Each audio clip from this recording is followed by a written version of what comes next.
Avui Sant Jordi, després de tants anys d'haver matat el drac, treu la gent al carrer, on amics, familiars i enamorats comparteixen una rosa i un llibre. A Olot, el firal es llueix de gal amb les parades que entitats i associacions emplenen de colors i històries amb llibres, contes i roses de tot tipus i de totes varietats. Aquest any eren unes 70 parades on la gent podia escollir les roses i llibres que més els agradava pel seu ésser estimat. També hi havia parades d'escriptors novells com David Vila, autor del llibre Terra Aspra. Terra Aspra és una novel·la narrativa, que tot passa al moment, o sigui, tracta d'un grup de supervivents que esquiva el virus zombi, que és un virus que s'escapa de Santa Pau. I a partir d'aquí hi ha una ruta que fan els supervivents i van passant aventures molt divertides, sèries, una mica de tot. Ja porto 200 i pico, quasi 300 i pico, i la gent m'ha dit que és molt d'aventures, de riure, o sigui, jo les sensacions que ara vull és que s'ho passin bé, sobretot que s'ho passin bé. Que es llegeixin el llibre i quan l'acabin diguin, ostres, ja estic, saps, que els hi falti material, que diguin, ostres, vull un altre. I això és la qüestió, que en vulguin un altre. I bueno, i anant-ho provant. Entre els escriptors presents hi havia Sílvia Vilacova, autora de Sempre Junts, la continuació de la seva primera novel·la, Vine amb mi. Al principi estic molt contenta i a mi sí que me suposa ara definir-me i per tant fer el salt si vull dedicar-me més bé a aquest tema o no, i la veritat és que m'entusiasma. Ja m'han començat a venir ofertes i bueno, ja puc dir que la propera novel·la ja està en castellà perquè ja em començaré a obrir sobretot al mercat iberoamericà. Sempre Junts és la continuació de Vine amb mi, en aquest cas focalitzat al protagonista en Martí, que és el germà de l'Andreu, i de la Sofia.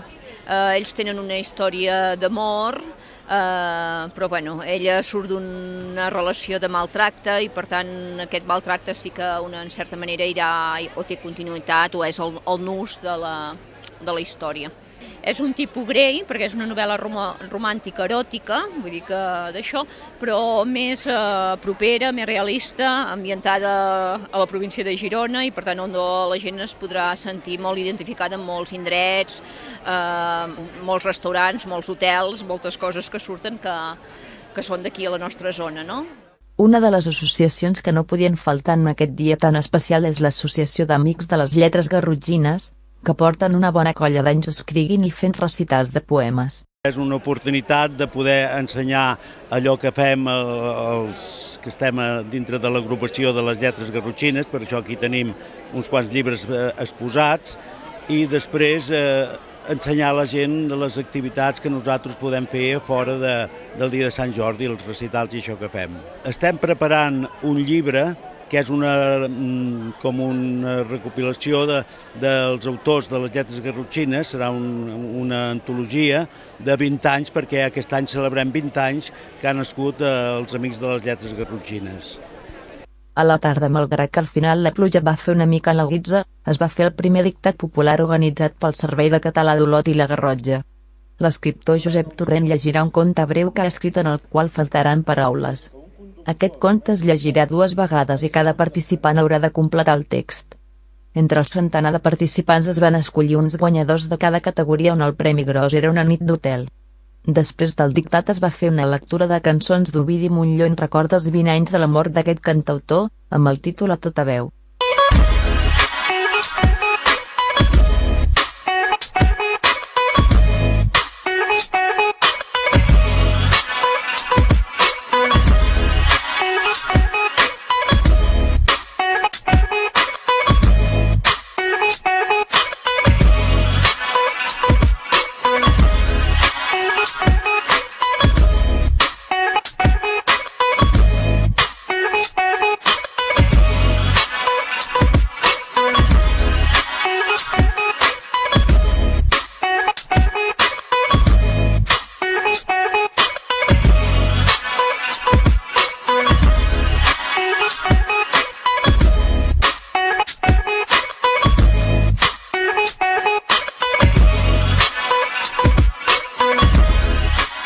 La valoració, com cada any, és molt positiva perquè cada any el nombre de parades va en augment. No? Aquest any estem entre 75 i 80 parades I també val a dir una cosa, que aquest any, com que estem molt a la vora de les eleccions municipals, doncs la majoria de partits polítics que ens presentem a les eleccions del 24 de maig doncs també tenim una parada. No?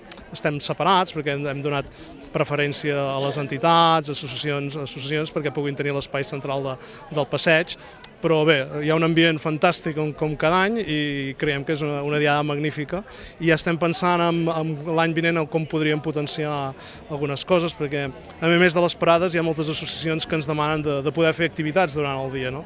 I ara hem de buscar hores, combinar hores i espais perquè tothom pugui fer el que vol fer i ja estem pensant l'any vinent potser tenir un petit escenari, marcar horaris, perquè qui vulgui llegir poesies ho pugui fer, qui vulgui fer dansa ho pugui fer, etc. No? I anar-hi donant un to encara més festiu del que és fins ara.